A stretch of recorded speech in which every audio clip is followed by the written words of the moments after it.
10 taon akong naging anino sa sarili kong bahay. Pero ngayong gabi, itatapon ko ang singsing na ito sa mukha ninyong dalawa. Hindi ako basura para tapak-tapakan nyo lang. Tapos na ang pagiging martir ko. Handa na akong mamatay para lang mabuhay muli. Sino nga ba ang tunay na talunan sa ating tatlo? Sino ang susunod na iiyak? Maribel, ano pang tinitingnan mo riyan? Bilisan mo at pagsilbihan mo ng alak si Elena. Tutal, sanay ka naman sa gawaing katulong, hindi ba? Ang boses ni Ricardo ay kasing lamig ng yelo sa basong hawak ni Maribel. Walang bakas ng pagmamahal, walang bahid ng respeto. Ang mga salitang yon ay tila mga palasong may lason na bumaon ng malalim sa dibdib ni Maribel, dahilan upang sandaling tumigil ang tibok ng kanyang puso. Dahan-dahang iniangat ni Maribel ang kanyang paningin, doon sa tapat ng kanilang hapagkainan na sadyang inihanda niya para sa kanilang ika-10 anibersaryo ng kasal. Nakaupo si Ricardo kasama si Elena. Ang babaeng matagal na niyang hinalaang sumisira sa kanilang pamilya ay narito na ngayon. Suot ang isang mamahaling kwintas na diamante. Ang kwintas na matagal nang ipinangako ni Ricardo sa kanya, ngunit kailanman ay hindi dumating. Sariwa pa sa alaala ni Maribel ang pagod na ginugol niya buong hapon sa kusina. Nagluto siya ng paboritong adobong manok ni Ricardo, nag-ayos ng mga bulaklak na pinitas niya sa hardin, at nagsuot ng kanyang pinakamagandang bestida na itinago niya para sa espesyal na okasyong ito. 10 taon.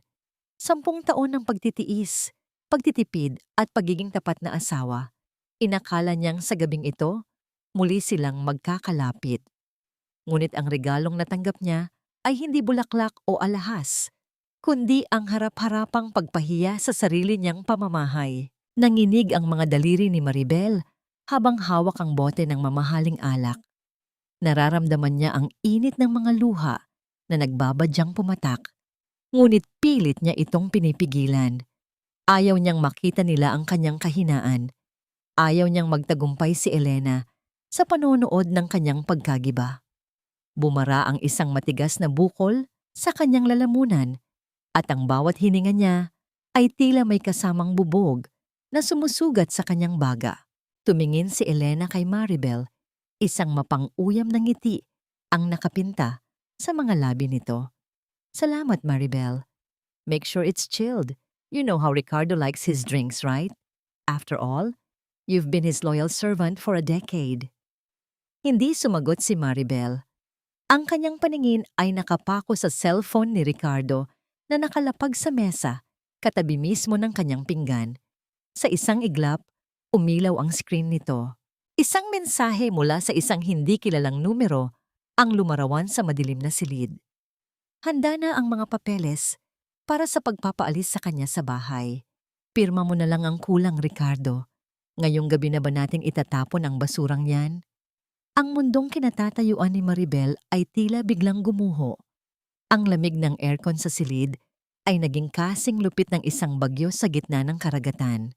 Ang kanyang mga paa ay tila naging bato, hindi makakilos, hindi makatakas. Ang ingay ng tawanan ni Ricardo at Elena ay naging malabong ugong na lamang sa kanyang pandinig. Pinalitan ng isang nakabibinging katahimikan sa loob ng kanyang kaluluwa. Ito na pala iyon, ang wakas ng 10 taong sakripisyo, ang dulo ng lahat ng kanyang pagtitiis para sa pamilyang inakala niyang buo pa. Hindi lamang pala siya pinagtataksilan, matagal na rin pala siyang binalak na itapon na parang isang basahan na wala ng pakinabang. Humigpit ang kapit ni Maribel sa bote ng alak hanggang sa mamuti ang kanyang mga kuko. Ang kanyang puso, na dati ay puno ng pagmamahal at pag-unawa, ay unti-unting nagkakalamat, nadudurog sa bawat segundong lumilipas. Isang tanong ang paulit-ulit na umaalingaw-ngaw sa kanyang isipan, kasing pait ng hapdo at kasing talim ng patalim. Hanggang kailan mo titiisin ang ganitong klaseng pag-ibig na unti-unting pumapatay sa iyong kaluluwa? May natitira pa bang halaga ang isang babaeng hinayaan ng sarili na maging anino sa sarili niyang tahanan?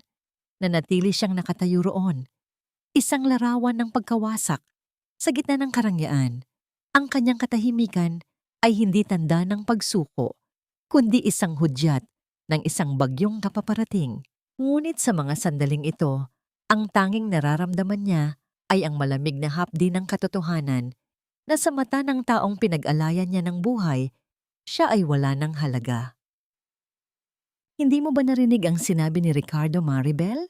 Sabi niya, ilabas mo na ang mga baso para sa lahat. Nakakaya naman sa mga bisita natin kung pati ang simpleng bagay na yan ay kailangan pa niyang ituro sa'yo ng paulit-ulit. Ang boses ni Elena ay umalingaw-ngaw sa malawak na sala, kasing talas ng isang patalim na sadyang hinahasa sa harap ng maraming tao. Ang mga kaibigan ni Ricardo, ang mga taong dati ay ngumingiti sa kanya tuwing may handaan, ay ngayon ay nakatingin sa kanya nang may halong awa at pangungutya. Sa gitna ng marangyang pagtitipon, si Maribel ay nananatiling nakatayo. Mahigpit ang hawak sa mamahaling bote ng alak na tila ba ito na lamang ang tanging bagay na nagpapanatili sa kanya sa mundo ng mga buhay. Ang miro ng tawanan at tunog ng mga nagbabangga ang kristal na baso ay tila naging isang malabong ingay sa kanyang pandinig. Ang bawat hakbang niya patungo sa mesa ay tila paglakad sa ibabaw ng nagbabagang uling. Nanginginig ang kanyang tuhod, ngunit ang kanyang mukha ay nanatiling blangko, isang maskara ng katatagan sa harap ng unti-unting pagguho ng kanyang dangal. Ang bawat sulyap ni Ricardo sa kanya ay tila pagsasabi na siya ay isang istorbo, isang mantsa sa perpektong gabing iyon na inilaan para kay Elena. Sa loob ng kanyang dibdib, nararamdaman ni Maribel ang isang matinding pag-init, isang apoy na nagmumula sa kailaliman ng kanyang nasugatang kaluluwa. Ang sakit na naramdaman niya kanina nang mabasa ang mensahe sa cellphone ni Ricardo ay nagbago ng anyo. Hindi na ito luha, ito ay naging isang matigas na determinasyon. Ang kanyang puso, na dati ay tila isang ibon na pilit kumakawala sa hawla, ay biglang tumahimik. Isang nakakatakot na katahimikan bago ang isang malakas na unos. Dahan-dahan niyang inilapag ang bote ng alak sa harap ni Ricardo. Ang marahang pagtama ng bote sa matigas na ibabaw ng mesa ay lumikha ng isang tunog na tila pumutol sa lahat ng usapan. Tumingin siya ng diretso sa mga mata ng kanyang asawa. Ang mga matang dati ay tinitingnan siya ng may pagmamahal, ngunit ngayon ay puno na ng pandidiri. Ricardo, happy anniversary! Ang malamig na tinig ni Maribel ay bumasag sa katahimikan. May nakalimutan ka palang pirmahan sa opisina mo. Kinuha ko na para sa'yo. Mula sa bulsa ng kanyang bestida, inilabas niya ang isang nakatuping dokumento. Sa harap ng lahat ng bisita, marahan niya itong inilatag sa ibabaw ng mesa. Sa tapat mismo ng baso ni Ricardo, ang mga salitang nakalimbag sa itaas ng papel ay tila nagliyab sa paningin ng lahat. Petition for Legal Separation and Waiver of Rights. Anong kahibangan ito, Maribel? Ang galit na bulong ni Ricardo, ang kanyang mukha ay namula sa pagkapahiya. Hindi iyan kahibangan, Ricardo. Iyan ang kalayaang matagal mo na ring hinihiling sa mga mensahe mo. Sagot ni Maribel, ang kanyang boses ay hindi nayayanig. Nakapirma na ako. Ang kailangan na lang ay ang pangalan mo para tuluyan mo ng maging reyna ang babaeng yan sa bahay na itinayo ko sa pamamagitan ng sarili kong luha. Kasabay nito, dahan-dahang hinubad ni Maribel ang kanyang wedding ring. Ang gintong singsing ay kumislap sa ilalim ng mga ilaw bago niya ito binitiwan sa loob ng baso ng alak ni Ricardo. Ang paglubog ng singsing sa pulang likido ay lumikha ng maliliit na bula, isang simbolo ng pagkalunod ng 10 taon nilang pagsasama. Isang matinding singhap ang nagmula sa mga nanonood. Ang mukha ni Elena ay nawalan ng kulay, habang si Ricardo ay nanatiling nakanganga. Tila hindi makapaniwala na ang asawang itinuring niyang basahan ay may kakayahang gumawa ng ganitong klaseng eksena. Tinalikuran ni Maribel ang lahat. Hindi siya lumingon nang marinig niya ang galit na sigaw ni Ricardo o ang pagbasag ng isang baso sa sahig. Naglakad siya patungo sa silid ng kanyang anak na si Liane. Binuhat ang bata na mahimbing na natutulog at bitbit ang isang maliit na maleta ay lumabas ng malaking pintuan ng mansyon. Sa labas, ang ulan ay nagsimula. Nang pumatak ng malakas, tila nakikiramay sa bigat ng kanyang nararamdaman. Ang bawat patak ng tubig sa kanyang balat ay tila naghuhugas ng dumi ng nakaraan. Habang naglalakad siya sa madilim na kalsada, kayakap ang kanyang anak, isang tanong ang pilit na sumasagi sa kanyang isipan, kasing lamig ng hanging umiihip sa paligid. Saan pupunta ang isang pusong sugatan at walang tirahan sa gitna ng ganito kalakas na unos? Mayroon pa bang puwang ang pag-asa sa isang mundong ninakawan ka na ng lahat, pati na ang iyong karangalan? Ang tunog ng isang sasakyan na dahan-dahang humihinto sa kanyang likuran ang nagpatigil sa kanyang paglalakad. Ang liwanag ng headlight nito ay lumikha ng mahabang anino sa basang semento, at ang pintuan nito ay bumukas. Naglalabas ng isang figura na matagal na niyang hindi nakikita, ngunit hinding-hindi niya malilimutan. Hindi ko alam na ganito pala kalamig ang maging malaya, lalo na kung ang tanging dala mo ay ang iyong dangal at ang isang batang nanginginig sa ginawdi. Ang bulong na ito ni Maribel ay tinangay ng malakas na hangin, kasabay ng bawat patak ng ulan na tila mga karayom na tumutusok sa kanyang balat. Ang liwanag mula sa headlight ng sasakyan sa kanyang likuran ay lalong nagpatingkad sa kawalan ng katiyakan sa kanyang harapan. Sa bawat segundo ng katahimikan, ang kaba sa kanyang dibdib ay lalong humihigpit, tila isang anino na nagagapos sa kanyang hininga. Ang pagbukas ng pinto ng sasakyan ay lumikha ng isang mahinang tunog ng pagkiskis ng metal sa gitna ng unos. Isang bulto ng lalaki ang lumabas, mabilis na lumapit sa kanya habang bitbit ang isang malaking payong. Sa ilalim ng madilim na langit, ang mga mata ng lalaki ay nagtataglay ng isang pamilyar na kislap, isang kislap na matagal nang ibinaon ni Maribel sa kanyang alaala. Maribel, ikaw nga ba yan? Ang boses ng lalaki ay malalim at puno ng pag-aalala. Isang himig na tila nagmula sa isang nakaraang puno ng mga pangarap na hindi natupad. Natigilan si Maribel. Gabriel, ang pangalang iyon ay lumabas sa kanyang mga labi bilang isang mahinang buntong hininga. Si Gabriel, ang kababata na dati ay laging naroon para sa kanya. Ang lalaking tumalikod sa lahat noong araw na piliin ni Maribel na magpakasal kay Ricardo dahil sa utang na loob. Sumakay ka na, Maribel. Basang-basa na kayo ni Lian. Hindi ligtas dito sa labas, wika ni Gabriel. Ang kanyang kamay ay bahagyang lumapit ngunit hindi humawak bilang paggalang sa distansyang nilikha ng panahon. Umiling si Maribel. Ang kanyang pride ay nananatiling nakatayo sa kabila ng panginginig ng kanyang mga kalamnan. Salamat, Gabriel, pero kaya namin. May matutuluyan kami. Ang totoo, wala siyang pupuntahan, pero ang huling bagay na gusto niyang gawin ay ang magmukhang kaawa-awa sa harap ng taong minsan ay nagmahal sa kanya ng tapat. Ngunit ang pag-iyak ni Liane, na nagising dahil sa lamig, ang bumasag sa kanyang pagmamatigas. Ang munting tinig ng bata ay tila isang hampas ng katotohanan na hindi na lamang sarili ang kanyang iniisip. Sa huli, hinayaan ni Maribel na akayin sila ni Gabriel patungo sa isang maliit at lumang paupahan sa dulo ng lungsod, ang tanging lugar na kayang bayaran ng natitirang barya sa kanyang pitaka.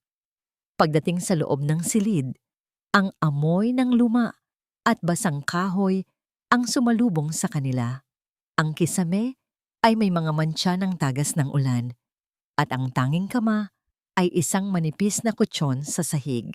Sa harap ng ganitong karukaan, muling bumalik sa isip ni Maribel ang marangyang silid na iniwan niya sa mansyon ng mga De Vega. Ang bawat kumikinang na chandelier at malambot na alpombra, doon ay tila mga tanikala na sumakal sa kanyang kaluluwa sa loob ng 10 taon. Dahan-dahan niyang hinubad ang kanyang basang balabal at ibinalot ito sa natutulog ng muli na si Lian. Hinaplos niya ang pisngi ng anak. Ang kanyang mga daliri ay nanginginig pa rin. Sa bawat paghinga ng bata, nararamdaman ni Maribel ang bigat ng mundong ngayon ay nakapatong sa kanyang mga balikat. Paano siya magsisimula? Paano niya bubuhayin ang anak sa gitna ng ganitong kahirapan habang ang bawat makapangyarihang kamay ni Ricardo ay tiyak na hahanap ng paraan para siya ay durugin? Huwag kang mag-alala, Maribel. Hindi ka na mag-iisa ngayon. Ang mahinang sabi ni Gabriel bago ito lumisan upang bigyan siya ng privacy, iniwan ng isang supot ng mainit na tinapay at gatas sa tabi ng pintuan. Naiwang mag-isa si Maribel sa gitna ng malamig na silid. Ang tanging naririnig niya ay ang ritmo ng ulan sa bubong na yari sa yero. Tila isang malungkot na kanta ng pag-iisa. Kinuha niya ang kanyang lumang bag at doon, sa ilalim ng mga damit ni Liane, ay may nadama siyang isang matigas na bagay. Isang maliit na sobre ang nakasingit sa gilid ng kanyang gamit. Nang buksan niya ito, isang maikling sulat ang nakasulat sa isang papel na tila minadali. Alam ko ang ginawa mo ngayong gabi. Mag-ingat ka, Maribel. Hindi pa tapos si Ricardo sa'yo. Walang pangalan ang sulat, ngunit ang sulat kamay ay tila pamilyar. Isang boses mula sa loob ng mansyon na hindi niya inakalang magiging kakampi. Ang takot na kanina ay unti-unti nang humuhupa, ay muling nagliyab sa kanyang dibdib. Kasing talim ng isang kidlat, sa gitna ng kadiliman, sino ang naglagay ng sulat na ito?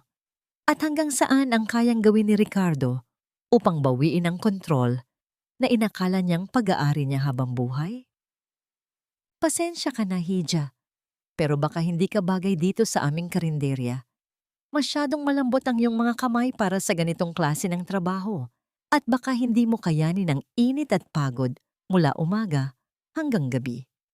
Ang boses ng may-ari ng maliit na kainan ay puno ng pag-aalinlangan habang nakatingin sa mga daliri ni Maribel. Ang mga daliring iyon na dati ay pinalalamutian ng mga diamante at mamahaling hiyas, ngayon ay namumutla sa ilalim ng matirik na sikat ng araw. Isang mapait na ngiti ang dumaan sa mga labi ni Maribel habang dahan-dahan niyang itinatago ang kanyang mga kamay sa likuran ng kanyang kupas na bestida. Sa loob ng karinderya, ang amoy ng nagigisang bawang at sibuyas ay humahalo sa usok mula sa malalaking kaldero ng ulam. Ang ingay ng mga nag-uumpugang sandok at ang hiyaw ng mga mamimili ay tila isang bagong mundo para sa kanya. 10 taon siyang pinagsilbihan sa loob ng isang malamig at tahimik na mansyon at ngayon, ang kakarampot na sahod mula sa paglilinis ng mga maruming mesa ang tanging pag-asa niya upang mabilhan ng gatas si Liane. Nararamdaman ni Maribel ang bigat ng bawat segundong lumilipas. Ang bawat tanggi na natatanggap niya mula sa mga pinag-aaplayan ay tila isang sampal na nagpapaalala sa kanya ng kanyang kawalan ng silbi sa labas ng mundo ni Ricardo. Bumara ang isang matigas na bukol sa kanyang lalamunan, kasing pait ng apdo. Ang kanyang mga paa ay nagsisimula ng mangalay at ang bawat hakbang niya sa mainit na aspalto ay tila paglalakad sa ibabaw ng nagbabagang uling. Kaya ko po, Aling Marta, kahit tagahugas lang po ng pinggan o tagalinis ng sahig. Kailangan ko lang po talaga ng trabaho para sa anak ko. Ang pagsusumamo ni Maribel, ang kanyang boses, ay bahagyang nayayanig sa ilalim ng nagbabadyang mga luha. Sa gitna ng kanyang pakikipag-usap, isang pamilyar na anino ang huminto sa kanyang tabi. Ang bango ng isang mamahaling pabango, amoy ng kagubatan at sariwang hangin ang biglang bumasag sa masangsang na amoy ng paligid. Hindi na kailangan pang lumingon ni Maribel upang malaman kung sino ang dumating. Ang bilis ng tibok ng kanyang puso ay sapat na upang maging hudyat ng presensya ng lalaking dati ay pilit niyang iniwasan. Maribel? Ang boses ni Gabriel ay puno ng hindi maipaliwanag na sakit habang nakatingin sa babaeng dati ay itinuturing niyang prinsesa. Ngunit ngayon ay nagmamakaawa para sa isang hamak na trabaho. hindi makatingin ng diretso si Maribel. Ang tindi ng kanyang hiya ay tila isang pader na humaharang sa kanilang dalawa. Gabriel, anong ginagawa mo rito? Hinanap kita, Maribel. Hindi ako tumigil hanggat hindi ko nalalaman kung nasaan kayo ni Lian. Ang sabi ni Gabriel, ang kanyang mga mata ay nananatiling nakapako sa mga bakas ng pagod sa mukha ni Maribel. Dahan-dahan niyang inabot ang isang malinis na panyo. Isang panyo na may burda ng inisyal ni Maribel. Isang bagay na itinago ni Gabriel sa loob ng 15 taon. Ang paghaplos ng malambot na tela sa kanyang kamay ay tila isang kuryenteng gumising sa mga damdaming matagal nang ibinaon ni Maribel. Sa isang sandali, nakalimutan niya ang hirap at gutom. Ngunit ang katotohanan ay mabilis na bumalik nang maalala niya ang kanyang kalagayan. Isang babaeng hiwalay sa asawa, walang pera, at may dalang batang nangangailangan. Hindi ko kailangan ng awa mo, Gabriel. Kaya ko ang sarili ko. Ang matigas na sabi ni Maribel, bagamat ang kanyang mga mata ay sumisigaw ng kabaligtaran. Hindi ito awa, Maribel. Ito ay pagtupad sa isang pangakong hindi ko binitawan. Ang sagot ni Gabriel, ang kanyang boses ay tila isang mainit na yakap sa gitna ng malamig na mundo. Habang nag-uusap ang dalawa, hindi nila napansin ang isang itim na sasakyan na dahan-dahang dumadaan sa tapat ng karinderya. Ang bintana nito ay bahagyang bumaba. Sapat na upang lumabas ang dulo ng isang cellphone lens. Ang matalas na liwanag mula sa pagkuha ng larawan ay saglit na gumuhit sa hangin, kasing bilis ng isang ahas na naghahanda sa pagtuklaw. Sa loob ng sasakyan, si Elena ay nakangiti ng mapakla habang tinitingnan ang larawan nina Maribel at Gabriel sa screen ng kanyang telepono. Isang bagong lason ang handa na niyang itanim sa isipan ni Ricardo. Isang lason na tiyak na wawasak sa anumang natitirang respeto ng lalaki para sa kanyang asawa. Ano ang kayang gawin ng isang nasugatang tigre kapag nalaman niyang ang asawang iniwan niya ay mabilis na nakahanap ng bagong kalinga? At paano haharapin ni Maribel ang isang panibagong bagyo na sadyang binuo upang tuluyan siyang malunod sa putikan ng maling akala? Hindi ko akalain na sa loob lang ng ilang araw, naging ganito ka na karumi. Maribel, habang nagpapakasasa ka sa kalsada, pati ang natitira mong dangal ay ipinagpalit mo na sa lalaking iyan. Ang boses ni Ricardo ay yumanig sa apat na sulok ng maliit at barong-barong na silid ni Maribel. Ang bawat salita niya ay tila isang latigo na humahampas sa katahimikan ng gabi. Ang kanyang mukha ay pulang-pula sa galit at ang kanyang mga mata ay naglalabas ng apoy habang iwinawagayway niya ang mga larawan ni na Maribel at Gabriel na magkasama sa karinderya. Sa sandaling iyon, si Maribel ay nakaluhod sa malamig at basang semento, naglalaba ng mga huling piraso ng damit ni Lian sa isang lumang plastik na planggana. Ang kanyang mga kamay ay puno ng puting bula ng sabon, namumula sa lamig ng tubig at sa kalyong unti-unti nang nabubuo sa kanyang mga palad. Ang kaibahan ng kanyang kasalukuyang kalagayan sa marangyang anyo ni Ricardo na suot ang kanyang mamahaling Amerikana ay tila isang matalim na kutsilyo na humihiwa sa hangin. Ang malakas na pagbalibag ni Ricardo ng mga larawan sa sahig ay naging sanhi ng pagtalsik ng tubig mula sa planggana na nagbasa sa kupas na tsinelas ni Maribel. Ang bawat larawan na lumutang sa maruming tubig ay tila isang piraso ng kanyang puso na tinatapak-tapakan ng lalaking minsan niyang ipinaglaban sa buong mundo. Bumara ang isang matigas na bukol sa lalamunan ni Maribel. Ang kanyang paningin ay lumabo dahil sa mga luhang pilit niyang ikinukubli.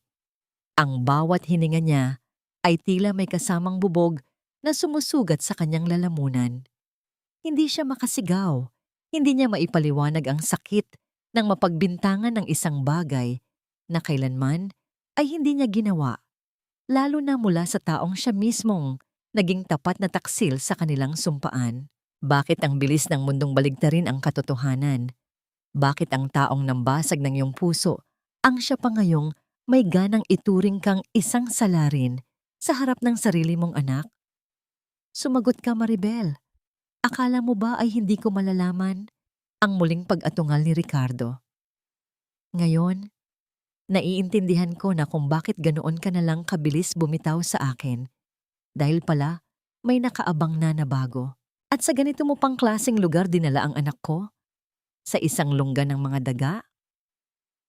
Dahan-dahang tumayo si Maribel. Pinunasan niya ang kanyang mga kamay sa kanyang apron, bagaman ang panginginig ng kanyang mga daliri ay hindi niya maitago. Ricardo, wala kang karapatang pumasok dito at bastusin ako. Ang bahay na ito, gaano man kaliit, ay mas malinis pa kaysa sa konsensya mo at ng babaeng kasama mo. Isang mapait na tawa ang kumawala sa mga labi ni Ricardo. Malinis? Wala nang malinis sa iyo, Maribel. At dahil sa kalandian mo, hindi ko hahayaan na lumaki ang anak ko sa ilalim ng pangangalaga ng isang inang katulad mo. I am taking Lian. Ngayon din. Sa isang iglap, tila tumigil ang pag-ikot ng mundo para kay Maribel.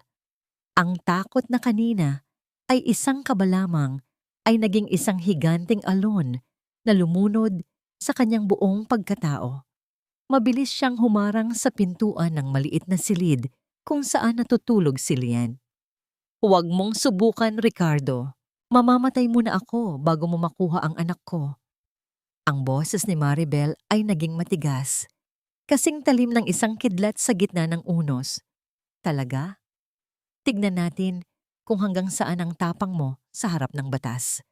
Ang sabi ni Ricardo habang inilalabas ang isang dokumentong may selyo ng korte. Isang subpena para sa pansamantalang kustodya ni Liani. Mamili ka, Maribel. Ibibigay mo ang bata ng maayos o kukunin ko siya nang may kasamang mga pulis sa harap ng lahat ng mga hampaslupang kapitbahay mo. Sa gitna ng tensyon, ang mahinang iyak ni Lian mula sa loob ng silid ay naging sanhi ng paninigas ng katawan ni Maribel. Ang bawat hikbi ng bata ay tila isang daliri na kumukurot sa kanyang kaluluwa. Ang munting tinig ni Lian na tumatawag ng mama ay ang tanging bagay na nagpapanatili sa kanya sa gitna ng matinding pag-atake ni Ricardo. Isang itim na sobre ang iniwan ni Ricardo sa ibabaw ng sira-sirang mesa bago ito humakbang palabas. Ang kanyang mga yapak ay nag-iwan ng putik sa malinis na sahig na kani-kanina lang ay kinuskos ni Maribel. Naiwang mag-isa si Maribel sa gitna ng nagngangalit na katahimikan. Ang tubig sa planggana ay unti-unti nang tumitigil sa pag-alon, ngunit ang bawat sulok ng kanyang isipan ay puno ng kaguluhan. Dahan-dahan niyang binuksan ang sobre at doon ay tumambad ang isang petsa para sa pagdinig sa korte. Isang laban na alam niyang talo na siya sa simula pa lamang dahil sa pera at kapangyarihan ni Ricardo. Saan kukuha ng lakas ang isang inang wala kahit isang kusing upang labanan ang isang higanting handang gamitin ng lahat para lang makapaghiganti? At sa oras na mawala ang tanging dahilan ng kanyang paghinga, may natitira pa bang saysay ang mabuhay sa mundong ito? Ang bawat patak ng ulan sa bubong ay tila bawat segundo ng orasan na nagpapaalala sa kanya na ang oras niya kasama si Lian ay unti-unti na ring nauubos. Maribel, bakit mo itinatago ang ganitong klaseng galing? Ang mga kamay na ito ay hindi ginawa para lamang sa paghuhugas ng mga maruming pinggan. Ang mga kamay na ito ay ginawa para lumikha ng ningning. Ang boses ni Gabriel ay puno ng pagkamangha habang maingat niyang binubuklat ang isang lumang notebook na nakita niya sa ibabaw ng sira-sirang mesa ni Maribel. Sa loob nito, ang mga pahinang puno ng mantsa ng tubig at grasa ay naglalaman ng mga guhit ng alahas na tila nabubuhay sa bawat kumpas ng lapis. Mga disenyo ng kwintas na tila mga dahon ng pako at mga singsing na tila mga alon sa dalampasigan. Isang sining na matagal nang ibinaon ni Maribel sa ilalim ng kanyang pagiging martir. Dahan-dahang inagaw ni Maribel ang notebook. Ang kanyang mga daliri na ngayon ay magagaspang at may mga sugat mula sa matapang na sabon ng karinderya ay pilit niyang itinago sa likod ng kanyang katawan. Isang mapait na ngiti ang sumilay sa kanyang mga labi, kasing pait ng kape na kanina pa lumalamig sa tabi niya. Pangarap lang yan, Gabriel. Isang pangarap na matagal nang pinatay ni Ricardo sa bawat oras na sinasabihan niya akong wala akong alam, kundi ang maging pambahay lang. Ang mahinang tugon ni Maribel. Ang bawat salita niya ay tila isang buntong hininga na puno ng panghihinayang. Ang bawat guhit sa notebook na yon ay ang kanyang naging kanlungan sa loob ng 10 taon ng pagtitiis. Noong mga gabing hindi siya pinapansin ni Ricardo o noong mga oras na pinaparamdam sa kanya na siya ay isang anino lamang, ang lapis at papel ang kanyang naging tanging kausap. Doon, siya ang reyna. Doon, siya ay may halaga. Ngunit sa totoong mundo, siya ay isang inang pilit na inilalaban ang kanyang anak mula sa kamay ng isang makapangyarihang ama. Bakit sa gitna ng kadiliman, may mga bagay pa ring nagniningning na tila gustong ipaalala sa iyo ang iyong tunay na pagkatao? At bakit ang taong pinili mong kalimutan ang siyang muling magbubukas ng pinto ng iyong mga pangarap? Hindi pa huli ang lahat, Maribel. May gaganaping kompetisyon sa disenyo ng alahas, ang gintong likha. Ang premyo ay sapat na para makakuha ka ng magaling na abogado para sa kaso ninyo ni Liani. Ito na ang pagkakataon mo. Ang sabi ni Gabriel, ang kanyang mga mata ay nagniningning sa determinasyon. Umiling si Maribel. Ang kanyang puso ay nagsisimulang tumibok ng mabilis dahil sa takot at pananabik. Wala akong pera pambili ng mga gamit, Gabriel. At sino naman ako para makipagsabayan sa mga sikat na designer? Huwag mong isipin ang gamit. Ako ang bahala. Ang kailangan mo lang ay ang iyong imahinasyon at ang iyong tapang. Ang huling salita ni Gabriel bago niya ilapag ang isang envelope sa mesa. Isang application form para sa kompetisyon. Nang gabing iyon, habang mahimbing na natutulog si Liane sa tabi niya, kinuha ni Maribel ang kanyang lapis. Ang tunay na tunog ng kanyang paghinga ay humahalo sa marahang pagkiskis ng uling ng lapis sa papel. Tila isang musika sa gitna ng katahimikan ng gabi. Ang bawat guhit niya ay puno ng galit, lungkot at pag-asa. Iginuhit niya ang isang pendant na hugis ibon na pilit na kumakawala sa mga tanikalang gawa sa ginto. Isang simbolo ng kanyang sariling buhay. Ngunit sa kabilang panig ng lungsod, sa loob ng marangyang opisina ni Ricardo, ay may ibang planong nabubuo. Si Elena, habang maingat na naglalagay ng pulang lipstick sa kanyang mga labi, ay nakatingin sa listahan ng mga kalahok sa gintong likha. Maribel de Vega, akala ko ba ay nagluluto ka na lang ng ulam sa kalsada? Ang mapanuyang bulong ni Elena. Kinuha niya ang kanyang telepono at tumawag sa isang tao. Siguraduhin ninyo na hindi makakarating ang entry ni Maribel sa huling yugto at kung maaari, gawin ninyong mukhang pagnanakaw ang disenyo niya. Ang bawat hakbang ni Maribel patungo sa kanyang muling pagkabuhay ay tila binabantayan ng mga matang puno ng inggit at puot. Ang kislap ng mga diamante na kanyang iginuguhit ay tila nagiging mga matatalim na bubog na handang sumugat sa kanya sa oras na siya ay madapa. Paano lalaban ng isang inang ang tanging sandata ay ang kanyang talento laban sa isang sistemang binili na ng pera at impluensya. At sa oras na matuklasan ni Maribel na ang isa sa mga pangunahing hurado ng kompetisyon ay walang iba kundi ang kanyang dating mamanugang na si Doña Aurora. May lakas pa ba siyang ituloy ang kanyang laban? Ang dilim ng gabi ay tila lalong tumitindi. Ngunit sa dulo ng lapis ni Maribel, ang unang bahid ng liwanag ay nagsisimula na ring sumilay. Akala mo ba, Maribel, ay makukuha mo ang lahat sa pamamagitan lamang ng ilang pirasong papel at uling?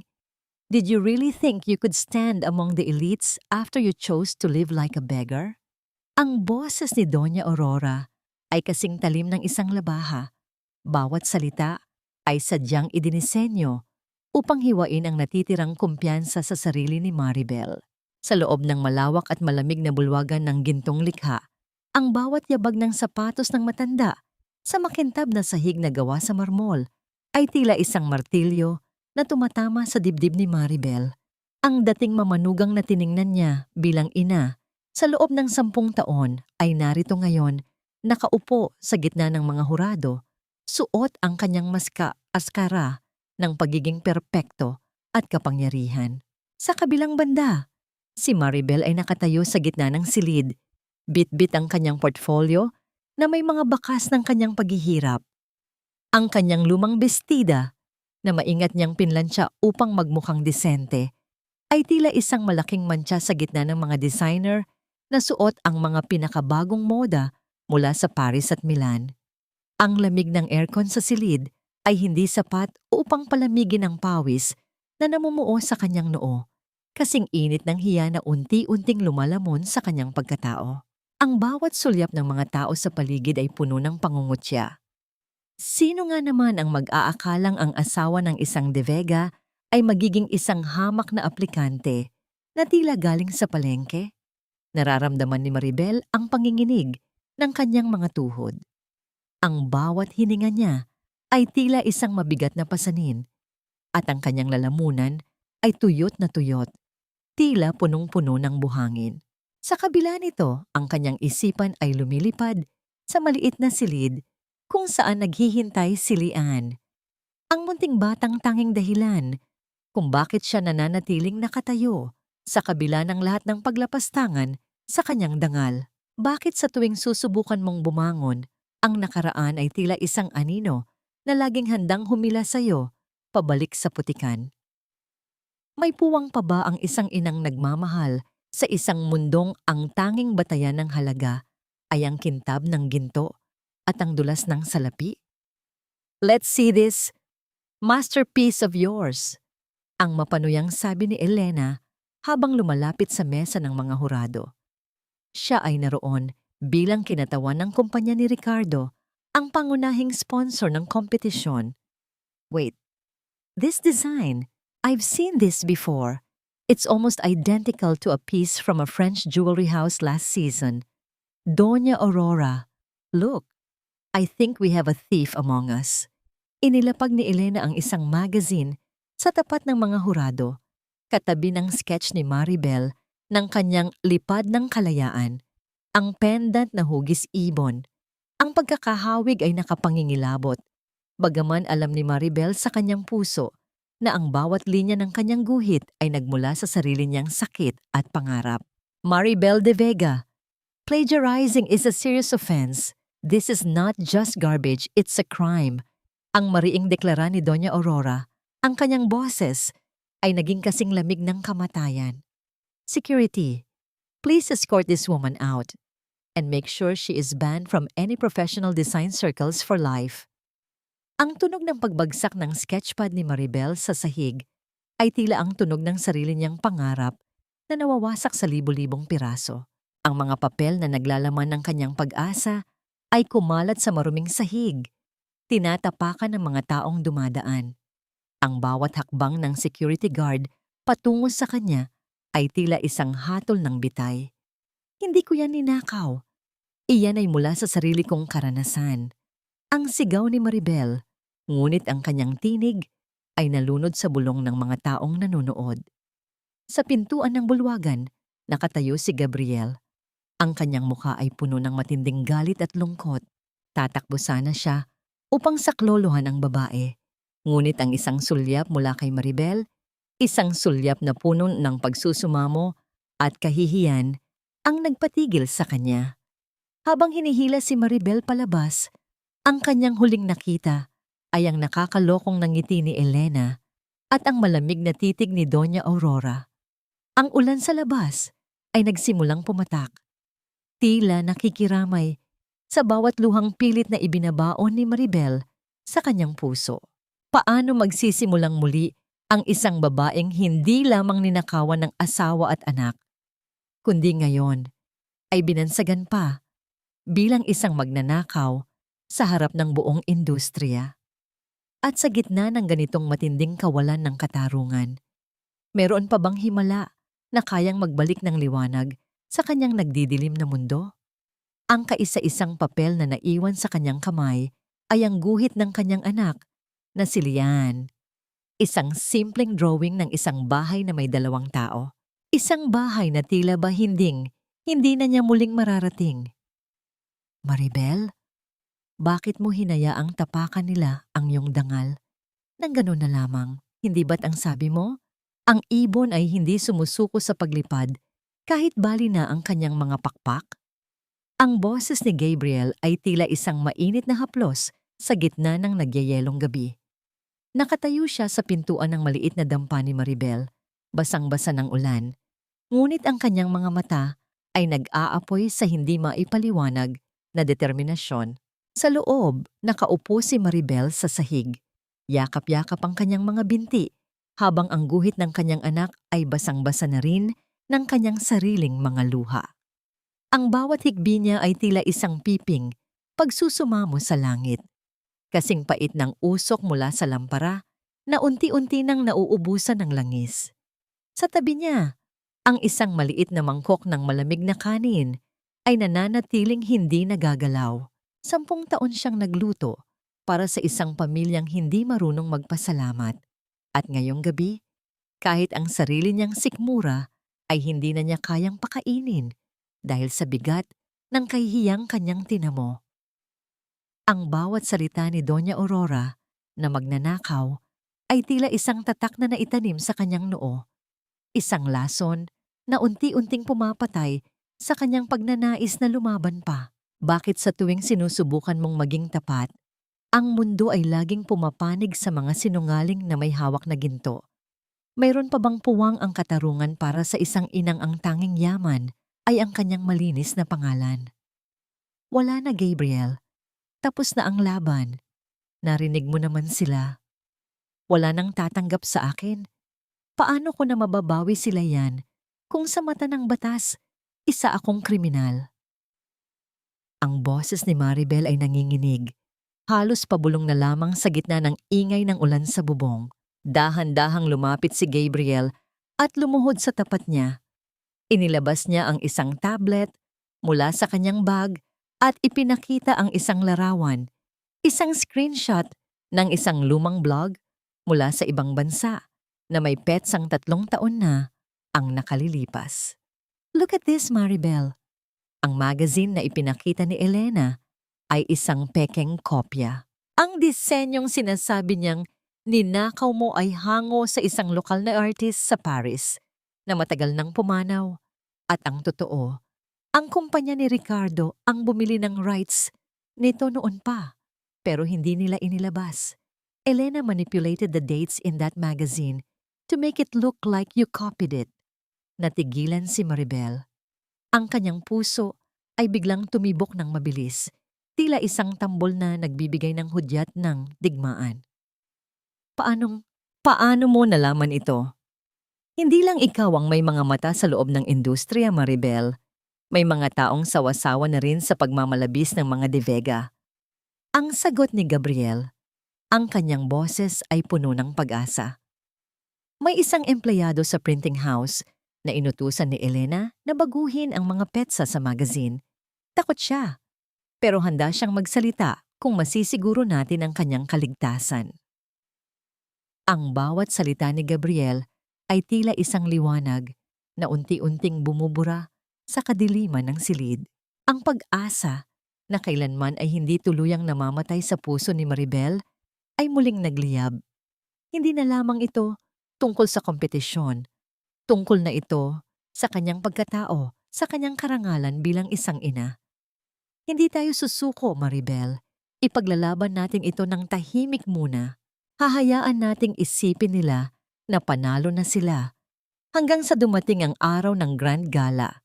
Ang sabi ni Gabriel habang inilalapag ang isang mainit na tasa ng tsaa sa tabi ni Maribel. Isang maliit na kilos ng pag-aalaga na matagal nang hindi naramdaman ng babae.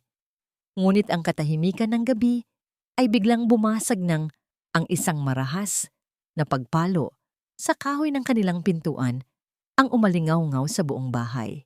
Ang tunog ng mga yabag ng mabibigat na sapatos sa putikan sa labas ay tila hudyat ng isang panganib. Maribel de Vega, buksan mo ang pinto! Dala namin ang utos ng korte para kunin si Liane. Hindi ligtas ang bata sa piling ng isang babaeng walang moralidad at isang magnanakaw.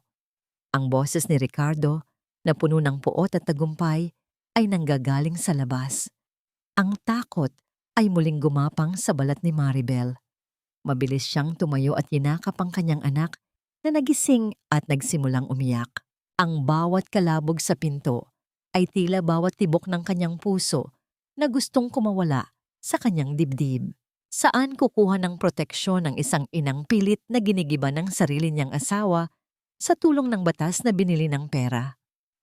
At sa oras na mabuksan ang pintong iyon, may magagawa ba si Gabriel upang harangan ang galit ng isang lalaking walang hangganan ng kasamaan?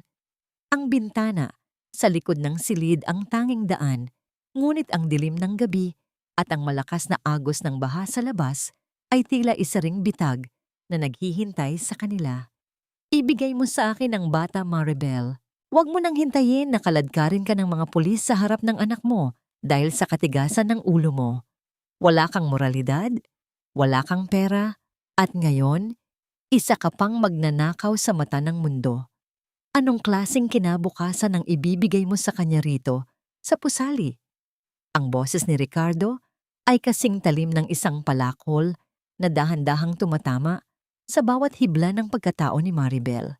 Sa gitna ng madilim na silid, na ang tanging liwanag ay nagmumula sa mga flashlight ng mga pulis na nakatayo sa likuran ni Ricardo, ang bawat salita ay tila isang hatol ng bitay. Ang bawat pangungutya sa kanyang kahirapan ay tila mga dagdag na pako sa krus na pilit niyang pinapasan. Nakatayo si Maribel sa sulok, mahigpit na nakayakap kay Lian, na nanginginig sa takot at umiiyak ng walang tunog. Ang munting bata ay nagsisiksik sa dibdib ng kanyang ina. Tila ba doon lamang siya ligtas sa lupit ng mundong nasa labas? Nararamdaman ni Maribel ang bawat mabilis na tibok ng puso ng kanyang anak, kasing bilis ng kanyang sariling kaba. Ang amoy ng ulan sa kanyang damit ay humahalo sa amoy ng baby powder ni Lian. Isang amoy ng kawalang malay na ngayon ay pilit na inaagaw sa kanya. Ang bawat marahas na hakbang ni Ricardo sa loob ng maliit na dampa ay naging sanhi ng pagyanig ng mga dingding na yari sa manipis na kahoy. Ang kaibahan ng kanyang mamahaling sapatos sa maruming sahig ay tila isang mantsa na hindi na mabubura.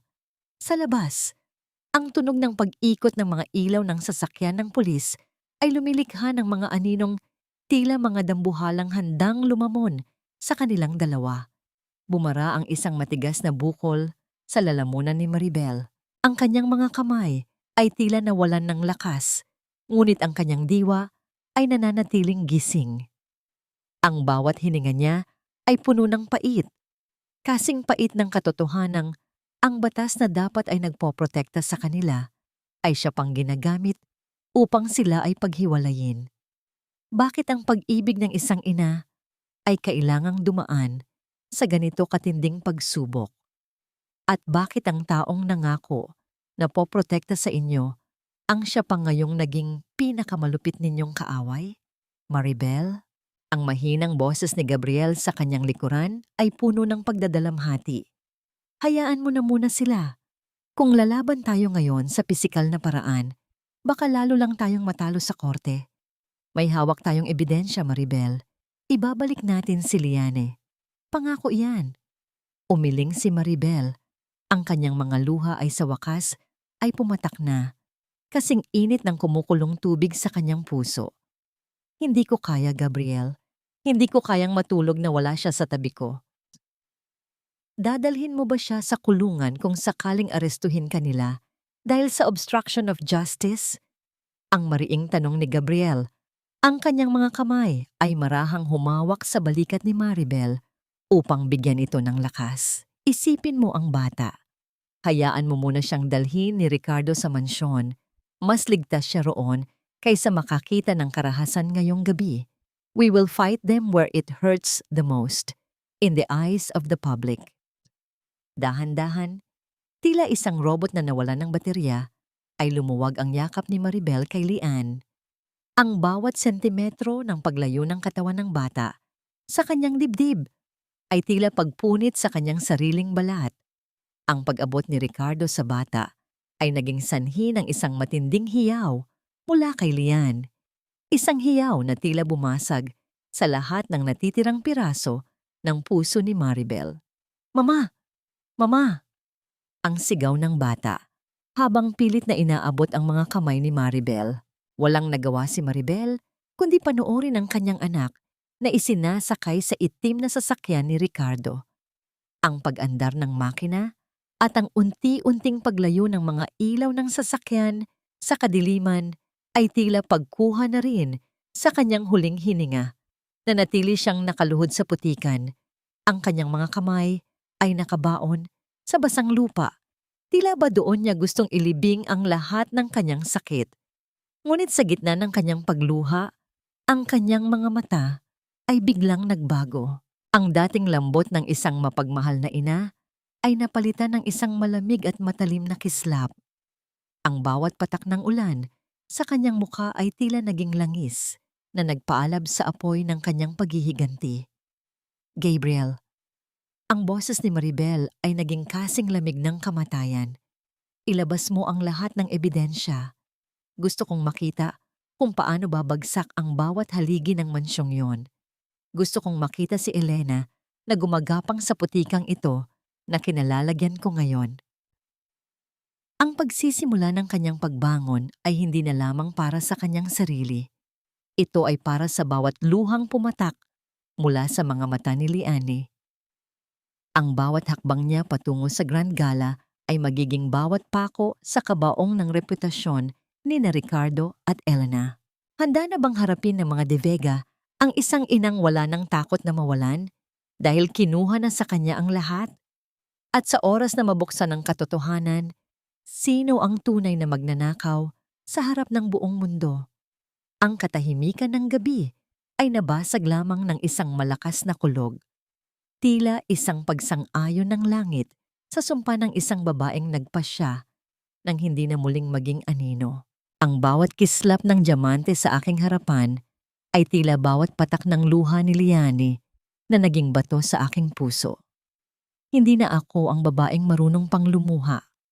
Ako na ang babaeng natutong maging matigas kasing tibay ng hiyas na ito.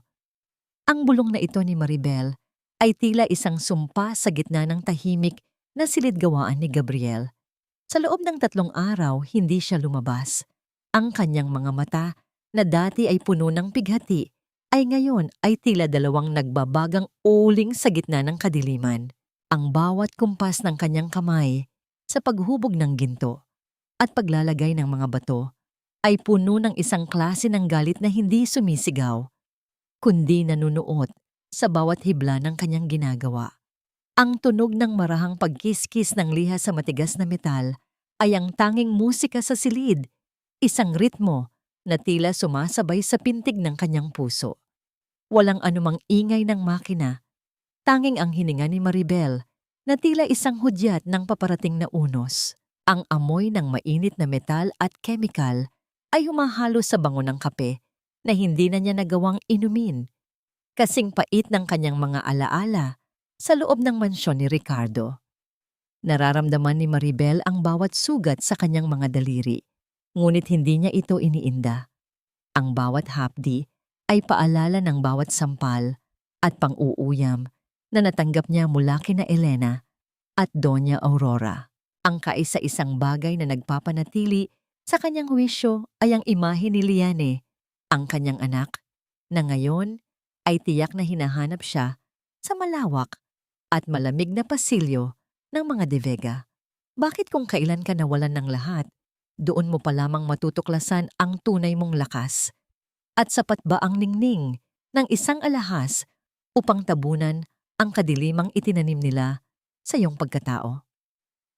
Maribel, kailangan mong magpahinga. Bukas na ang Grand Gala. Hindi mo kayang harapin ang mga lobong yon kung ang katawan mo ay bibigay na.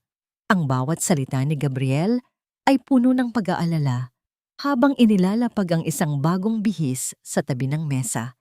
Isang gown na kulay hating gabi, tila langit na puno ng mga bituin. Tumingin si Maribel sa salamin.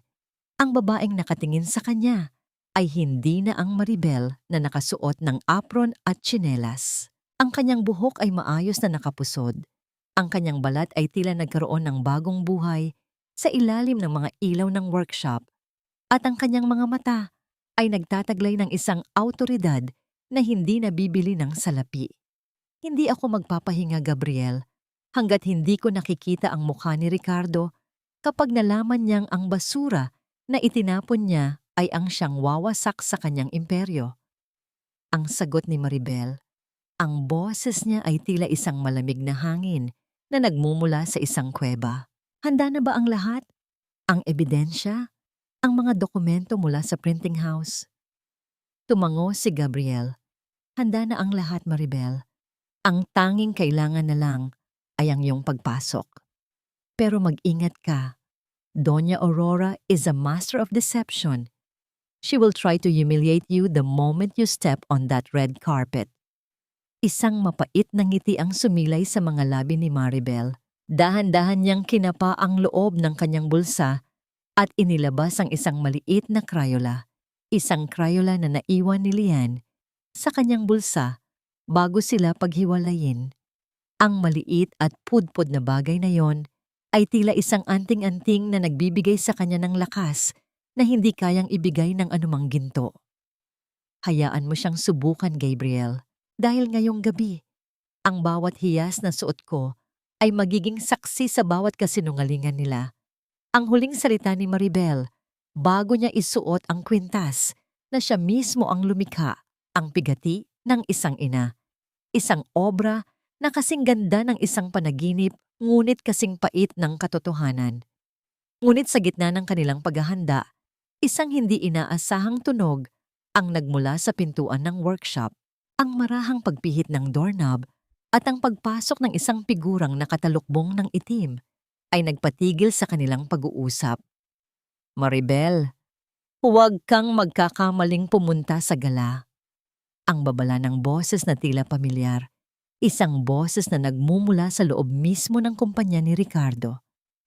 May nakahandang patibong si Elena. Hindi lang ang reputasyon mo ang kukunin nila bukas, kundi pati na rin ang huling karapatan mo kay Lian. Ang takot ay saglit na gumapang sa dibdib ni Maribel, ngunit mabilis din itong napalitan ng determinasyon.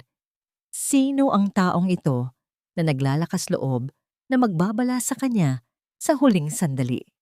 At ano ang patibong na inihanda ni Elena na maaaring tuluyang maghiwalay sa kanila ng kanyang anak habang buhay? Ang bawat segundo ng orasan sa dingding ay tila bawat tibok ng bomba na sasabog sa darating na gabi. Ang Grand Gala ay hindi na lamang isang pagdiriwang ng sining. Ito ay magiging isang madugong labanan ng dangal at katotohanan. Anong ginagawa ng basurang ito rito? Akala ko ba ay pinagbawalan na ang mga magnanakaw sa bulwagang ito? Security! Bakit hinahayaan ninyong makatuntong ang isang hampas lupa sa ganito kagalang-galang na okasyon? Ang boses ni Elena ay umaling-awngaw sa gitna ng marangyang bulwagan, kasing talim ng isang latigo na humati sa musika ng quartet. Ang bawat mata sa loob ng Grand Gala ay nabaling sa pintuan, kung saan nakatayo ang isang babaeng tila nagmula sa isang panaginip. Ngunit para kina Ricardo at Elena, siya ay isang bangungot na muling nabuhay. Ang bawat hininga sa loob ng silid ay tila panandaliang tumigil, kasing tahimik ng isang libingan bago ang isang malakas na pagsabog. Nakatayo si Maribel sa gitna ng pulang alpombra na tila isang ilog ng dugo sa ilalim ng kanyang mga paa. Ang kanyang midnight blue na gown ay kumikinang sa bawat galaw niya, tila ba ang buong kalangitan ay nakabalot sa kanyang katawan. Sa kanyang leeg ay nagniningning ang pighati ng isang ina, isang obra na gawa sa pilak at mga itim na perlas na tila mga patak ng luha na naging bato. Ang kaibahan ng kanyang marangal na anyo sa mga mapanirang salita ni Elena ay tila isang sampal sa lahat ng mga naroon. Nararamdaman ni Maribel ang panginginig ng kanyang mga daliri sa loob ng kanyang mahahabang guwantes, ngunit ang kanyang mukha ay nanatiling kasing tigas ng marmol. Ang bawat tibok ng kanyang puso ay tila isang tambol na nagbibigay ng hudyat ng digmaan. Ang amoy ng mga mamahaling bulaklak at alak ay humahalo sa amoy ng takot na nagmumula sa mga mata ni Ricardo, na ngayon ay nakatayo sa tabi ni Elena, hawak ang isang baso ng champagne na tila ba gusto niyang itago ang panginginig ng kanyang sariling kamay. Bakit sa gitna ng ganito karangyang paligid, ang kaisa-isang bagay na tunay na nararamdaman mo ay ang malamig na hapdi ng pagkakaulila? At sapat ba ang ganda ng iyong kasuotan upang takpan ang sugat ng isang inang ninakawan ng kanyang kaisa-isang kayamanan? I am not here as a thief, Elena. I am here as a creator. And more importantly, I am here as a mother seeking for justice. Ang malamig na tinig ni Maribel ay bumasag sa katahimikan. Ang bawat salita niya ay tila isang bala na tumatama sa dibdib ng kanyang mga kaaway. Dahan-dahang lumapit si Ricardo. Ang kanyang mukha ay puno ng hindi maipaliwanag na halo ng galit at pagnanasa habang tinitingnan ang bagong anyo ng kanyang dating asawa. Maribel, umalis ka na bago ka pa lalong mapahiya. You are making a scene. Isipin mo ang reputasyon ng pamilya De Vega. Ang pamilyang winasak mo, Ricardo. Ang pamilyang itinapon mo para sa isang pekeng kislap. Ang matapang na sagot ni Maribel. Ang bawat hakbang niya patungo sa entablado ay tila pagtapak sa bawat alaala ng kanyang 10 taong pagdurusa. Mabilis na humarang si Doña Aurora, ang kanyang dating mamanugang, na ang mga mata ay nananatiling kasing lamig ng kamatayan. You have no place here, Maribel. Ang ebidensya ng iyong pagnanakaw ay nakatatak na sa iyong pangalan. Security, take her away. Ngunit bago pa man makalapit ang mga gwardiya, itinaas ni Maribel ang isang maliit na remote control. Sa malaking screen sa likuran ng entablado, ang larawan ng pekeng magazine ni Elena ay lumitaw. Kasunod ang isang video ng empleyado sa printing house na nagpapaliwanag ng katotohanan. Ang bawat bulong sa loob ng bulwagan ay naging isang malakas na ingay ng pagkamangha at pandidiri. The real thief is not me. It's the woman standing beside your son, Doña Aurora. Ang deklara ni Maribel, ang kanyang boses, ay tila isang trumpeta ng tagumpay. Nawalan ng kulay ang mukha ni Elena. Ang kanyang mga mata ay lumaki sa takot habang nakikita ang kanyang imperyo ng kasinungalingan na unti-unting gumuho. Ngunit sa gitna ng kanyang pagkataranta, isang mapait na tawa ang kumawala sa kanyang mga labi. Akala mo ba ay panalo ka na, Maribel? Akala mo ba ay katotohanan lang ang kailangan mo para mabawi si Lian? Ang tanong ni Elena habang may kinukuha sa kanyang bag. Isang dokumento na may lagda ni Ricardo. Look at this. This is the final custody agreement. Ricardo has already signed over the legal guardianship of Lian to my brother, who is currently on a plane headed for Switzerland. Now, tell me, Maribel, where is your justice now? Ang mundong kinatatayuan ni Maribel ay tila biglang nayanig. Ang bawat kislap ng mga hiya sa paligid ay naging madilim. Ang bawat hininga niya ay tila nawala, pinalitan ng isang matinding takot na hindi niya kailanman naramdaman. Saan mo hahanapin ang iyong anak sa isang mundong sadyang itinago siya sa iyo sa gitna ng malawak na karagatan? At may saysay pa ba ang iyong tagumpay sa paglilinis ng iyong pangalan kung ang kapalit nito ay ang tuluyang pagkawala ng tanging dahilan ng iyong paghinga? Nanatiling nakatayo si Maribel sa gitna ng entablado, isang larawan ng tagumpay na binalot ng matinding pighati. Ang bawat bulong ng mga tao ay tila mga tinik na tumutusok sa kanyang kaluluwa, habang ang nakakalokong tawa ni Elena ay umaalingaw-ngaw sa buong bulwagan, tila isang hudyat ng isang madilim na wakas. Ang bawat kislap ng mga hiyas sa aking leeg ay naging kasing bigat ng mga tanikala sa aking kaluluwa. Sa isang iglap, ang tagumpay ng aking dangal ay naging kasing pait ng abo sa aking bibig dahil ang tanging hiyas na tunay na mahalaga sa akin ay kinuha na sa aking mga bisig. Ang bulong na ito ni Maribel ay tila isang piping pagsusumamo sa gitna ng nagkakagulong bulwagan. Ang kanyang mga binti ay tila nawalan ng lakas at kung hindi dahil sa mabilis na pagsaklolo ni Gabriel, ay tuluyan na sana siyang bumagsak sa marangyang alpombra. Ang bawat hininga niya ay tila isang mabigat na pasanin.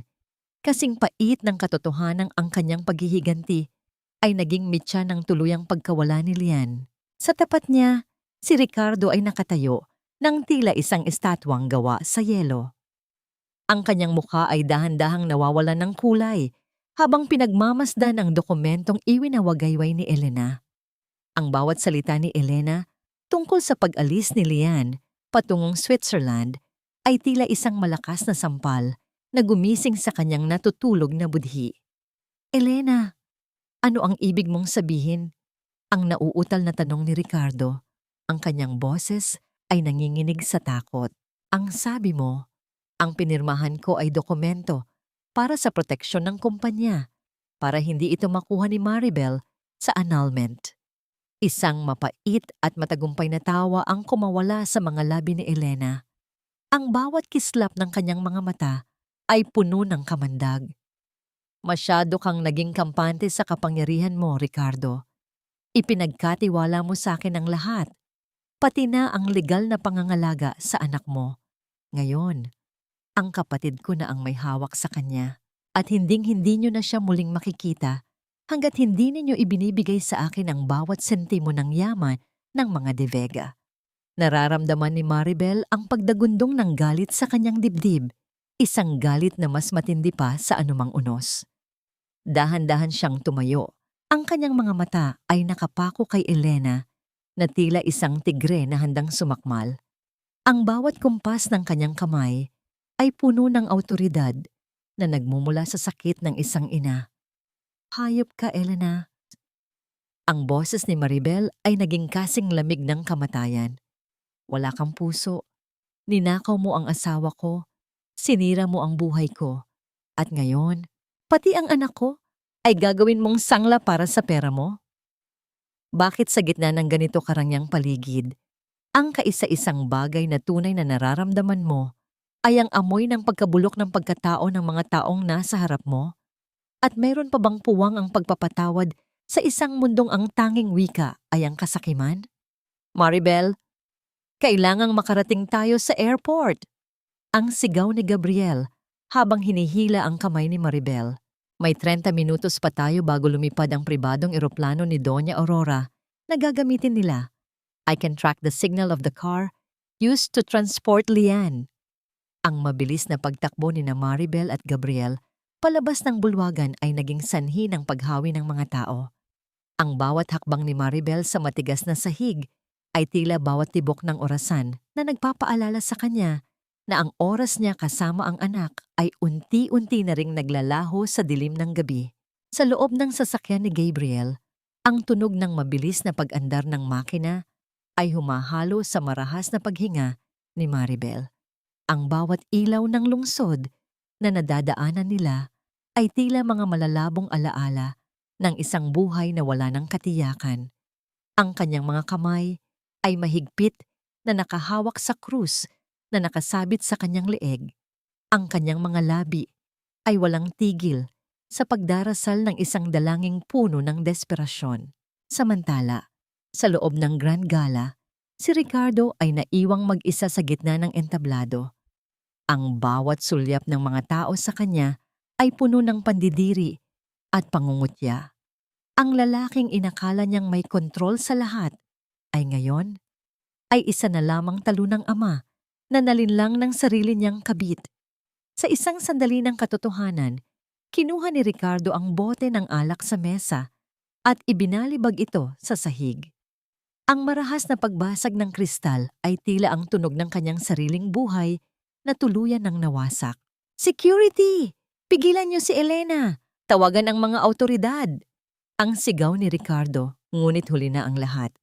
Si Elena ay mabilis nang nakalabas sa likuran ng gusali, bitbit ang lahat ng dokumentong kailangan niya. Narating ni na Maribel at Gabriel ang private hangar ng airport. Ang malamig na hangin sa paliparan ay humahampas sa mukha ni Maribel. Kasing lupit ng takot na baka hindi na niya muling mayakap ang kanyang anak. Sa malayo, nakikita niya ang isang eroplano na dahan-dahan nang gumagalaw patungo sa runway. "Lian, anak ko!" Ang sigaw ni Maribel na tila bumasag sa katahimikan ng gabi. Isang itim na van ang nakaparada malapit sa gate at doon ay nakita niya ang kapatid ni Elena na kargada ang isang bata na pilit na kumakawala. Ang bawat hiyaw ng bata na tumatawag sa kanyang mama ay tila bawat saksak ng kutsilyo sa puso ni Maribel. Mabilis na hinarangan ni Gabriel ang van gamit ang kanyang sasakyan. Ang marang pagbangga ng dalawang metal na katawan ng sasakyan ay lumikha ng isang nakabibinging tunog sa gitna ng paliparan. Walang takot na bumaba si Maribel. Ang kanyang gown ay punit-punit na at ang kanyang mga paa ay wala ng sapin. Ngunit ang kanyang mukha ay nagtataglay ng isang tapang na hindi kayang tapatan ng anumang sandata. "Ibigay mo sa akin ang anak ko!" Ang sigaw ni Maribel habang mabilis na lumalapit sa pinto ng van. Ngunit bago pa man niya maabot ang pinto, isang baril ang lumitaw mula sa bintana ng van. Ang malamig na dulo ng bakal ay nakatutok ng direkta sa dibdib ni Maribel. Ang bawat segundo ay tila naging isang oras ng paghihintay sa kamatayan. Handa na bang magsakripisyo ang isang ina ng sarili niyang buhay para lamang sa kaligtasan ng kanyang anak? At sa gitna ng ganitong matinding panganib, sino ang darating upang iligtas sila mula sa kamay ng isang taong wala ng takot na pumatay para sa pera? Ang tunog ng mga sirena ng pulis sa malayo ay nagsisimula na ring lumapit. Ngunit ang tanong ay kung aabot pa ba sila bago tuluyang maganap ang isang trahedya sa ilalim ng malamig na buwan. Iputok mo na. Sige, gawin mo na. Dahil kung kukunin mo rin lang ang buhay ng anak ko sa pamamagitan ng paglayo sa kanya sa akin, mas mabuti pang mauna na akong mamatay sa harap mo. Ang boses ni Maribel ay hindi nanginginig. Ang bawat salita niya ay tila isang malamig na agos ng tubig na bumabagtas sa gitna ng nagngangalit na gabi sa paliparan. Nakatayo siya ng tuwid sa tapat ng dulo ng baril. Ang kanyang midnight blue na gown ay punit-punit na sa laylayan at ang kanyang mga paa ay dumi-dumi na sa putik at aspalto. Ngunit ang kanyang mga mata ay nagtataglay ng isang ningning na mas matindi pa sa anumang diamanteng nilikha ng tao. Ang bawat tibok ng kanyang puso ay tila isang munting tambol na nagbibigay ng lakas sa kanyang buong pagkatao. Sa likod ng baril ang kapatid ni Elena ay nanginginig ang mga kamay. Ang pawis sa kanyang noo ay humahalo sa malamig na patak ng ulan. Hindi niya inakala na ang isang babaeng inakala nilang mahina at martir ay maglalakas loob na harapin ang kamatayan ng walang kaba. Sa loob ng van, ang bawat hikbi ni Liane na tumatawag sa kanyang mama ay tila bawat saksak sa kaluluwa ni Maribel. Kasing pait ng usok mula sa mga sasakyang nagmamadali sa paligid. Bakit sa oras na ang kamatayan ay nakatitig na sa iyong mga mata, ang tanging bagay na naaalala mo ay ang amoy ng buhok ng iyong anak at ang kanyang munting tawa? At sapat ba ang tapang ng isang ina upang tapatan ang lupit ng isang mundong binulag na ng kasakiman? Ibaba mo ang baril, Dante. Wala ka ng takas. Nakapalibot na ang mga autoridad. Ang sigaw ni Gabriel mula sa gilid. Ang kanyang boses ay puno ng pait at takot para sa buhay ni Maribel. Ang marahang paghakbang ni Gabriel sa basang semento ay tila bawat segundo ng orasan na nagpapaalala na ang lahat ay maaari pang magwakas sa isang trahedya. Ang tunog ng mga sirena ng pulis ay lalong lumakas. Ang kanilang mga asul at pulang ilaw ay lumilikha ng mga aninong tila nagkakagulo sa madilim na runway. Sa isang iglap, ang pintuan ng van ay bumukas at doon lumabas si Elena. Ang kanyang mukha ay puno ng desperasyon at galit. Ang kanyang marangyang ayos ay sira-sira na rin at ang kanyang mga mata ay tila sa isang hayop na nasukol sa sulok. "Huwag kayong lalapit. Isasama ko ang batang ito kung pipilitin niyo kami." Ang hiyaw ni Elena habang hila-hila si Liane. Ngunit bago pa man makakilos si Elena, isang pamilyar na sasakyan ang huminto ng marahas sa kanilang tapat. Si Ricardo ay bumaba. Ang kanyang mukha ay basang-basa ng ulan at luha. Ang lalaking dati ay puno ng yabang at kapangyarihan ay ngayon ay tila isang anino na lamang ng kanyang dating sarili. Ang bawat yabag niya patungo sa kanila ay tila bawat paghingi ng tawad na hindi na kailanman sapat. "Elena, tama na. Bitawan mo si Liane." Ang sigaw ni Ricardo. Ang boses niya ay basag na basag. "Nalaman ko na ang lahat. Ang lahat ng panloloko mo, ang pagnanakaw mo sa kumpanya, at ang paggamit mo sa anak ko. I am the one who called the police, Elena. Hindi ko hahayaang saktan mo pa ang pamilya ko." Isang matalim na tunog ng pagkasa ng baril ang umalingaw-ngaw sa katahimikan. Sa isang sandali ng kabaliwan, itinutok ni Dante ang baril kay Ricardo. Ang mabilis na pagkilos ni Gabriel upang harangan ang bala ay naging sanhi ng isang kaguluhan. Ang malakas na tunog ng pagputok ng baril ay bumasag sa katahimikan ng paliparan, tila isang kidlat na tumama sa gitna ng gabi. Ang bawat hininga ni Maribel ay tila tumigil. Ang kanyang paningin ay nakatuon lamang kay Lian. Sa gitna ng kaguluhan, mabilis niyang sinunggaban ang anak mula sa kamay ni Elena.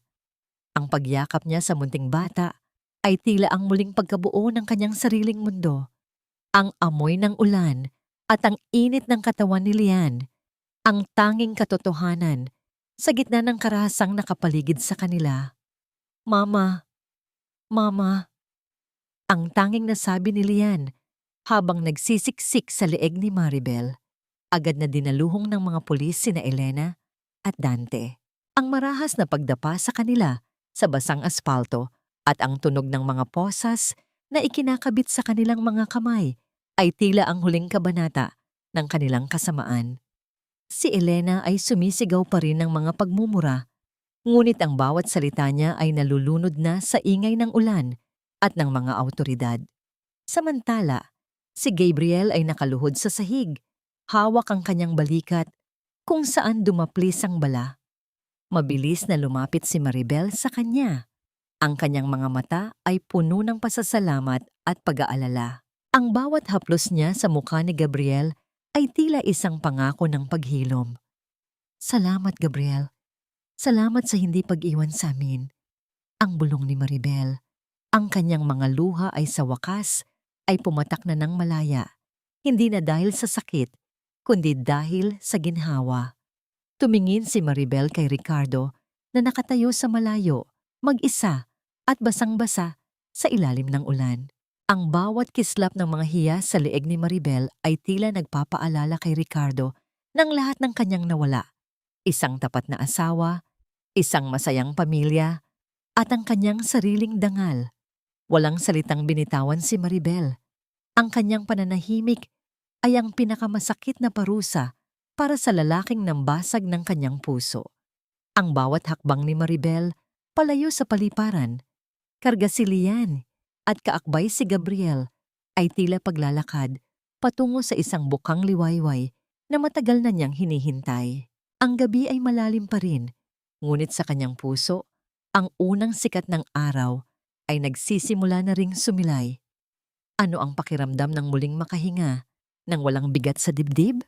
At mayroon pa bang puwang ang isang bagong pag-ibig sa isang pusong dumaan sa matinding apoy ng pagsubok? Ang bawat patak ng ulan sa kanyang mukha ay tila naghuhugas na ng lahat ng pait ng nakaraan, habang ang munting kamay ni Lian na nakahawak sa kanyang damit ay nagsasabing sa wakas sila ay ligtas na. Tateli, ang sikat ng araw sa umagang ito ay hindi na kasing hapdi ng mga ilaw sa Grand Gala, at ang bawat hininga ko ay hindi na tila may kasamang bubog na sumusugat sa aking lalamunan. Sa wakas, ang amoy ng laya ay mas matamis pa sa bango ng pinakamahal na pabango sa mundo. Ang bulong na ito ni Maribel ay hinalikan ng banayad na hangin habang nakatayo siya sa harap ng kanyang sariling munting boutique, ang ningning ng Maribel. Ang bawat kislap ng mga alahas sa loob ng salamin ay tila bawat piraso ng kanyang buhay na maingat niyang pinulot at binuo muli. Ang bawat disenyo doon ay hindi lamang gawa sa ginto at bato. Ang bawat linya ay kwento ng kanyang pagtitiis, pagbangon, at tagumpay. Ang tunog ng mga kampanilya sa pintuan tuwing may pumapasok na mamimili ay tila isang masayang musika na nagpapalimot sa lahat ng pait ng nakaraan. 3 buwan na ang lumipas mula ng gabing yon sa paliparan. Ang balita tungkol sa pagbagsak ng mga De Vega ay naging laman ng bawat pahayagan at usap-usapan sa buong bansa. Ang marahas na pagbagsak ng martilyo ng hukom ay tila ang huling tuldok sa kabanata ng kasamaan ni na Elena at Dante. Sa loob ng malamig na rehas ng bilangguan, si Elena ay wala na ang marangyang ayos. Ang bawat sulyap niya sa dingding ng selda ay puno ng pagsisisi na huli na ang lahat. Ang bawat gabi niya ay puno ng katahimikan, malayo sa mga handaan at karangyaan na kanyang ninakaw. Nararamdaman ni Maribel ang init ng munting kamay ni Liane na nakahawak sa kanyang palda. Ang bata ay masaya nang naglalaro sa isang sulok ng butik. Ang bawat tawa nito ay tila isang gamot na tuluyang nagpahilom sa mga sugat sa puso ng kanyang ina.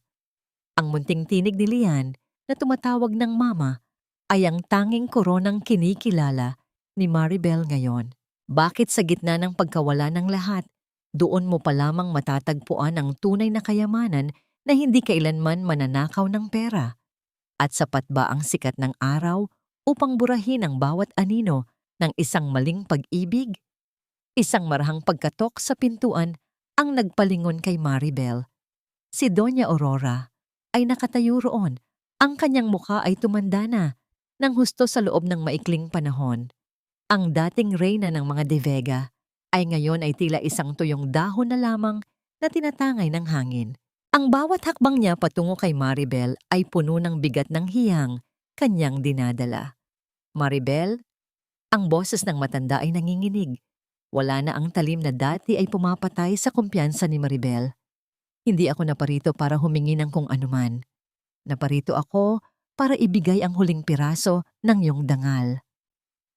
Inabot ni Doña Aurora ang isang dokumento, ang formal na paghingi ng paumanhin mula sa kumpanya at ang pagkilala kay Maribel bilang nag-iisang orihinal na designer ng lipad ng kalayaan.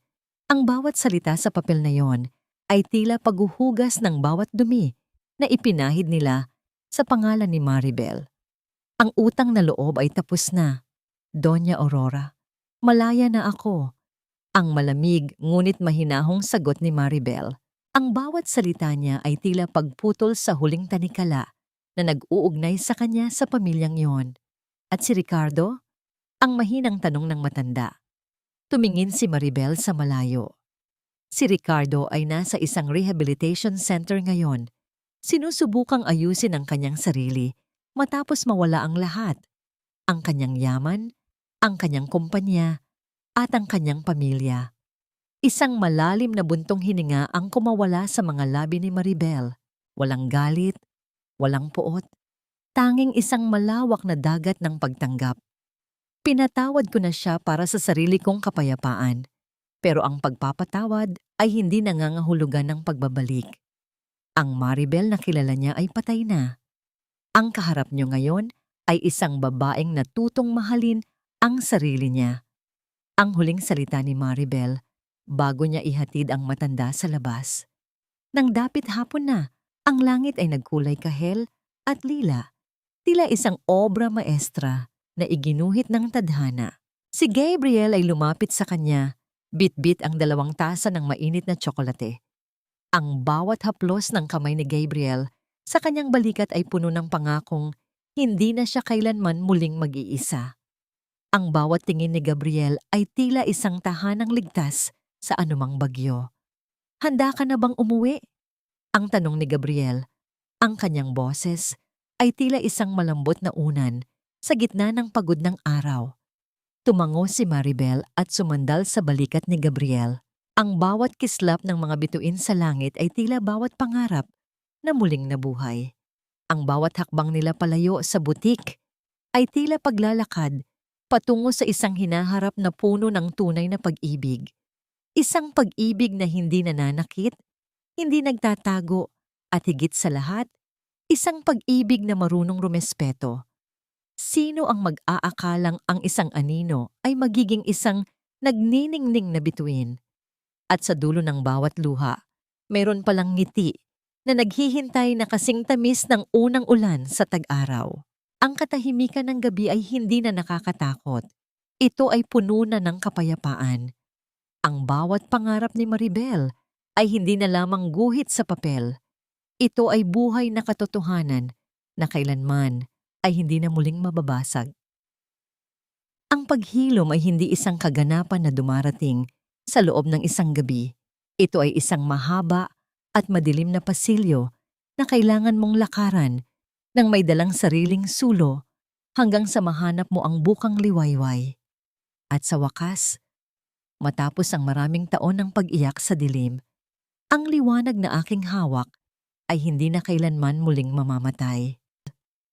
Ang mahinahong tinig ni Maribel ay humahalo sa banayad na bulong ng mga alon sa dalampasigan ng Batangas kung saan nakatayo ang kanilang bagong tahanan, isang bahay na hindi gawa sa malamig na marmol at mapagkunwaring karangyaan, kundi sa pag-ibig, respeto at tunay na kapayapaan. Ang bawat kislap ng tubig sa ilalim ng papalubog na araw ay tila mga hiyas na isinabog ng langit. Kasing ganda ng kanyang mga disenyo na ngayon ay kinikilala na sa buong mundo. Ang bawat hininga niya ay wala nang kasamang bigat, tila isang balahibo na malayang lumilipad sa hangin. Sa di kalayuan, nakikita ni Maribel si Liane na ngayon ay isa ng masayahing dalagita na tumatakbo sa pampang kasama ang kanilang aso. Ang bawat tawa ni Lian ay tila isang banal na musika na nagpapalimot sa lahat ng pait ng nakaraan. Sa tabi ng bata ay si Gabriel. Gabriel, ang lalaking hindi bumitaw sa kanyang kamay noong siya ay lugmok pa sa putikan. Ang bawat sulyap ni Gabriel kay Maribel ay puno pa rin ng parehong paghanga at pagmamahal na nakita niya noon pang sila ay mga bata pa. Ang marahang pagdapo ng kamay ni Gabriel sa kanyang baywang ay tila isang pangako na ang bawat bukas ay magiging kasing tamis ng unang ulan sa Tagaraw. Bakit kung kailan ka natutong bumitaw sa mga taong sumisira sa'yo, doon mo pa lamang mararadasan ang tunay na pagyakap ng tadhana.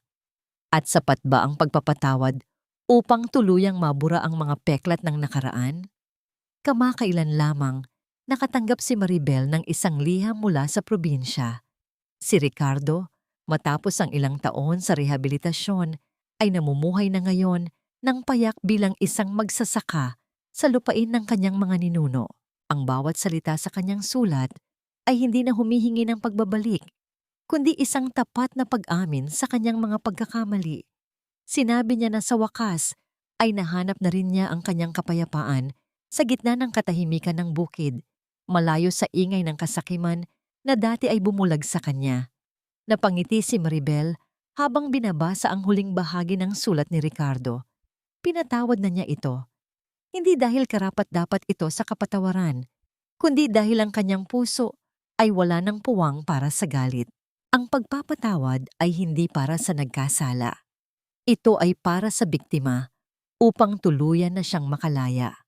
Ang bawat alaala ng kanilang 10 taon ay tila isang lumang pelikula na pinapanood niya nang walang nararamdamang sakit.